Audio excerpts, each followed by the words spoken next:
Good morning. Good morning. I'm Colton Bartell, And I'm Audie Bartell. and we are both graduate gemologists here at Suzanne's Custom Jewelers. We want to welcome you to this episode of Family Jewels, and today we're going to be talking about a somewhat rare stone. And fairly recent. Yeah, and becoming more rare again. Well, yeah, I don't know that the rarity has changed any. The only thing is that there's basically only one place that this is found in gem quality. Yeah. Although zoisite, which is the mineral, is found in other places. But not in this form. Yeah. Which is weird. It really is. So if you haven't already guessed, or you didn't read the description of our show today, we're talking about Tanzanite. And if you're not familiar with it, then by the end of this, then you should be. Well, yeah. So I guess we tell them a little bit of the background behind the stone first, and then we can kind of lead into showing them something. Okay, so maybe I've got somewhat, I guess I'll say, a little bit of a connection with Tanzanite. Not that I was there when it was discovered, but I basically met the guy that discovered it, and it was kind of a cooperation between a jeweler and a geologist. So the geologist was Campbell Bridges, and the jeweler was Tiffany.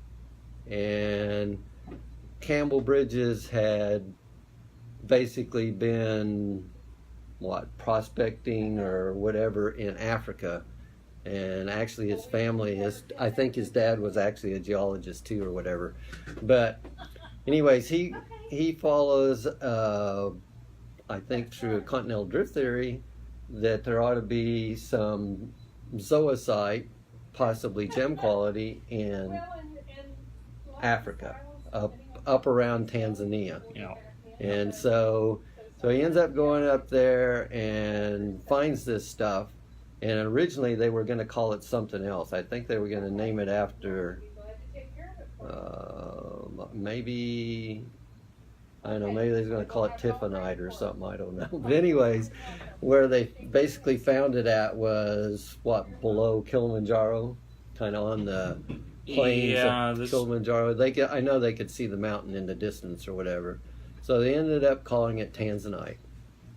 And to this day, I don't think there's any other place except in Tanzania that they find gem quality Tanzanite. And this, we mentioned that this was pretty recent. This was actually discovered in 1967, so really recent. Yeah. Especially for the gem world, it's really, really recent discovery. Yeah. So, good morning, Kristen.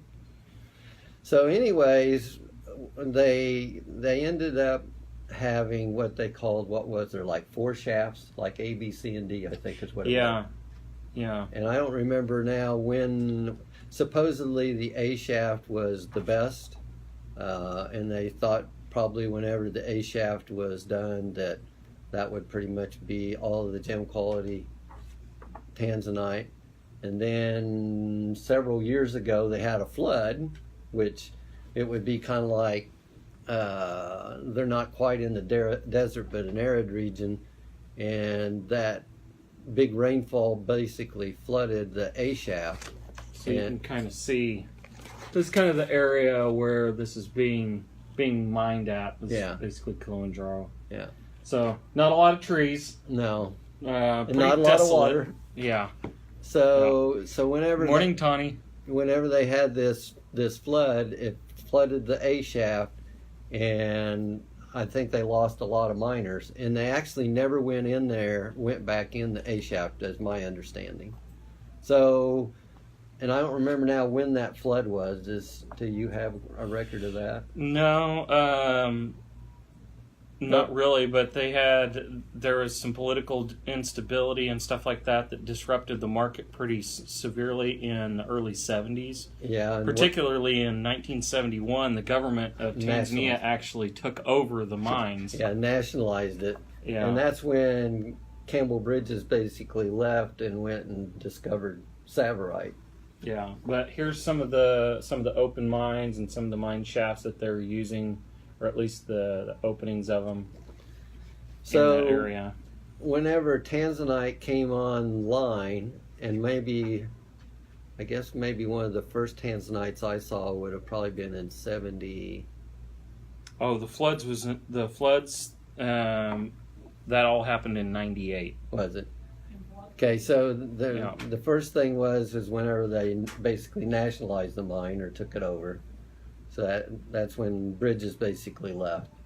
And then whenever that was the first thing that kind of caused it, where they didn't know what was going to happen with production. Whenever you take basically a private mining company out of the deal, and government takes over, they're not sure what's going to happen. But went on, they actually kind of sold rights, I guess, or something to with the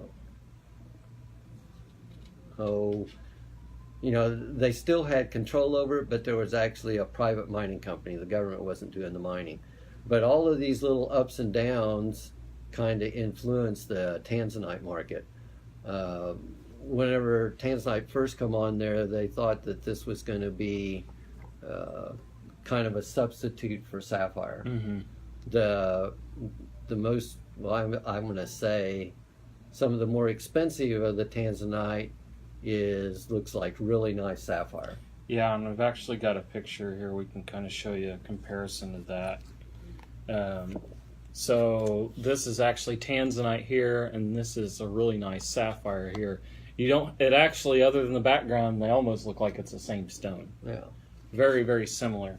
The ones that ended up commercializing the mine starts with an A, don't it? Yeah, it's actually the African Gem Resources Ltd. Out of Johannesburg, South Africa.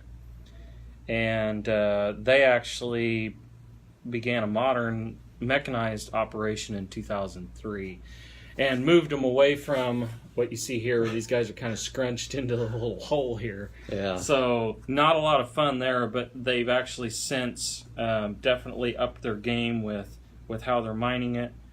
And safety's gone up tremendously. So all this time, Tanzanite has been less expensive than sapphire, mm-hmm. and it's still to this day. But actually, Tanzanite is rarer than what blue sapphire is. Yes. So what's kind of amazing to me is, somewhere along the line, that I would think that's got to change. These little instability things has caused large gem companies to kind of hoard stuff. Yeah. And so whenever everybody thinks that it's going to go up, there's somebody that's got a hoard of it that kind of somewhat, I'll say, dumps it on the market and kind of keeps it somewhat stabilized or undervalued almost. Yeah, it is more of an undervalue, especially for, like you're saying, its rarity. In general, it should be a much more expensive stone. But I've seen, at jewelry shows or whatever, I've seen like some companies have like huge amounts of Tanzanite. Yeah. And like really nice stuff, and some of it is, fairly large stones, like maybe in the 40, 50 carat range. Well, and you got to think, with this, part of this that's probably keeping this price down a little bit is that it's a fairly recent discovery, so it's not as widely known among the general population of what the stone is. So it never had the beginning traction. Once the modern market came around, you already had sapphires and rubies and all these other stones that had been for centuries in the marketplace. And then all of a sudden, in the middle of all this commercial retail and stuff that is, now being offered to a global market, right in the middle of all this growth, here comes a new stone online, and then trying to market that through everybody else marketing all the other stones that have already been entrenched in there and had this foothold in the market. Trying to push a new one in there, even in its rarity and its beauty, is really difficult to do. And so that was something that Tiffany and Company took on in the late 60s and pushing that, and then you have all that stuff happen in the 70s, early 70s. So right after Tiffany's is really pushing, Tanzanite coming out and being this beautiful stone and everything, all of a sudden it gets hit with a shortage because the government takes over. Yeah. And then just as it's starting to gain ground again, you have a natural disaster hit. Right. And shut down the mines and stuff. So now you have another depletion in the market. And so it's just never had the opportunity really to be out there in an open market. And now, like that. Where the A shaft has been closed, and I don't know what shaft they're on. I think it might be C. I'm just kind of guessing. But now all of the easy stuff has already been mined. So now they're having to go down hard deeper. rock mine. And, so now it's going to get more expensive to mine. My prediction is in the next few years that Tanzanite price is going to increase. Dramatically. They're not going to be able to. There's not going to be that hoard, that build up. And I don't know how long that's going to take, but my understanding, it sounds like the Indians have a fairly large surplus of Tanzanite. Yeah. And then Colton's showing you a couple of them. This one, I guess you can pull that one up there. This is probably this is the color of Tanzanite that I like. It's not that pure blue. It's got just a touch of purple in it. Almost a violet blue. And that's what we haven't really talked about is, the color. The color of Tanzanite.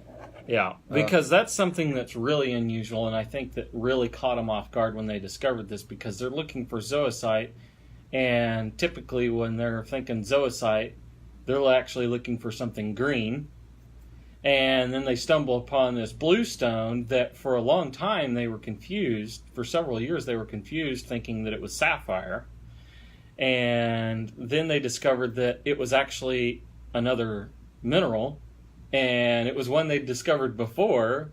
They just hadn't seen it in this form before. And then they dig a little more and find that most of the stones they're finding are not blue. They're actually brown. And so with heat treatment, which pretty much Tanzanite in general just tell them that there's more than one color that makes up, in the same stone, more than one color that makes up the color of Tanzanite. That might help a little bit. Yeah. So I explained why they heat it. So, with Tanzanite, so it gets a lot more complicated, I guess, because Tanzanite has what we call pleochroism, and so you can actually see different colors from different angles. But the other thing is like any time that a stone is heat treated, you're actually you're changing some of the, almost recrystallizing a little bit. Yeah. So a lot of the trace elements and stuff that are within the stone are maybe restructuring or evening out, or maybe they're actually somewhat even changing chemistry a little bit.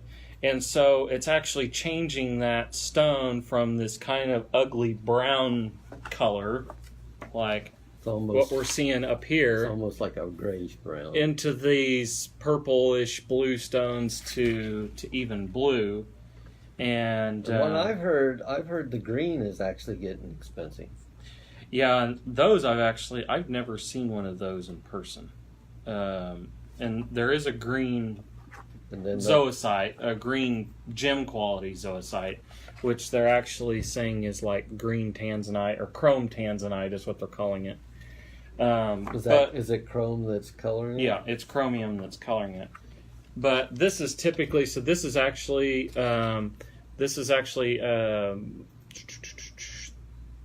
basically this is the same crystal. They got it turned a little bit different here, but you've got the rough crystal coming out of the ground that's brown, and then after its heat treatment, it's into this more saleable and more attractive. And then the other thing is not only the heat treatment, but the way, what axis they actually cut that stone on there is going to determine color. Because they can eliminate the grays and the browns, and and maybe some of the violet, some of the purple out of there. Yeah. Some of the more expensive Tanzanite is like just a pure, vibrant blue. Yeah. Yeah. And so what's actually causing the color in this is vanadium. Mm. And when they heat the stones up, and they're actually heating these to between 1100 and 1200 degrees. And what it's doing is it's actually saying that it changes the valence state of the Tanzanite's vanadium. Mm. And what this is doing is it's actually eliminating the brown, yellow, and green pleochroic colors. And what we mean by pleochroic colors is, this is, like we said, this is a pleochroic stone, so this is one that has multiple colors from different angles. Right. You have a lot of stones that are dichroic, which means that it's got two colors, but then you have pleochroic stones like Tanzanite or iolite that have multiple colors from different angles depending on how you're viewing the stone. And so by heating this, it's actually eliminating most of those other colors and making the blue color more uniform. And so in the trade, it is actually just understood that unless it's otherwise stated, all Tanzanite is heated. Much like sapphire and ruby. Because it's an extremely high percentage of this stuff comes out of the ground brown or gray or even colorless, and through heat treatment changing that vanadium, it's revealing that violet blue or blue color. And so evening out that stone, evening out the color, eliminating those other modifiers or those other colors from those different directions is what's making this a really attractive stone and what's making it more marketable. Yeah. Yeah, I mean, it's compared to sapphire, I mean, it's not near as hard a stone as what sapphire is. No, this is a 6 to 7. Yeah, but whenever you say you did it in earrings or a pendant, you can buy, for the same amount of money, a much prettier Tanzanite than what you can a blue sapphire. Yeah, yeah. The little bit of struggle with Tanzanite is that it does have perfect cleavage in one direction. And by that we mean that it's basically got a parting line or a direction in which the stone will actually cut or break on a flat plane. Right. And so setting these can be a little bit tense because it's one of those deals that if you get pressure in the wrong spot along one of those cleavage planes, you can actually cleave or break the stone on that plane. The other thing is to, believe it or not, even though these are heated to extreme temperatures to change the color, they're very sensitive to thermal shock. So these are not stones that we typically put in the ultrasonic or steam clean because they have the possibility of rupturing or breaking or fracturing from thermal shock. So whenever they do heat these, it's a very gradual intensifying of the heat and then very gradual cooling down. It's much like glass.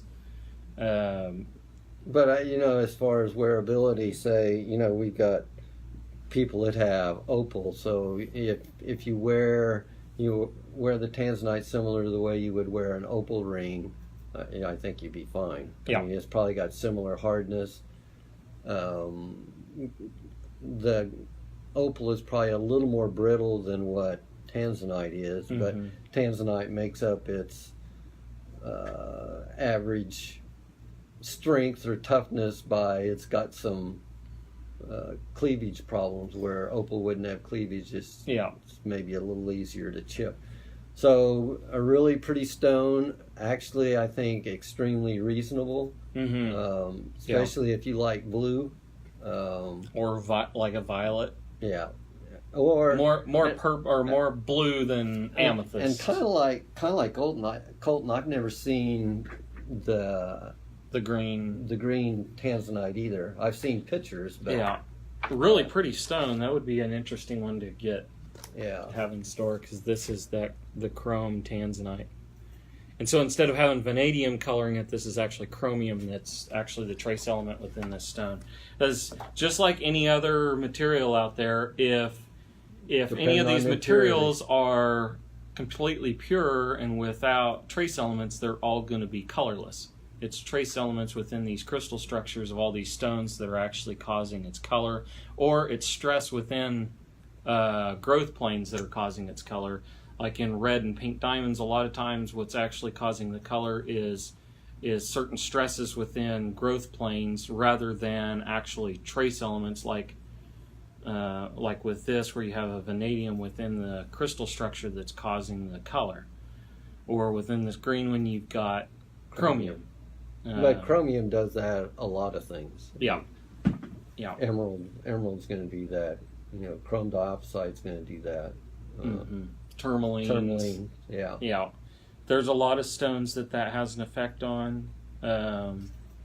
Diamond is one of the few that the green is not done with chromium. Right. That one's actually done by natural radiation. Yeah. And it's more of a surface deal, so it's not necessarily within the crystal. Yeah. All these other ones. I would think those ones that cut the green diamonds, they probably got a tough job. Yeah, hey, you wanna put facets on there, but you can't do too much. Yeah, you can't cut the green off. Yeah. So, but that's another show. Yeah. So anyways, we've had a few people looking and asking about Tanzanite, and that's kind of one reason we wanted to bring it up, and it's been a little while since we've talked about it. Actually, a couple people have actually asked me if they thought it was a good investment.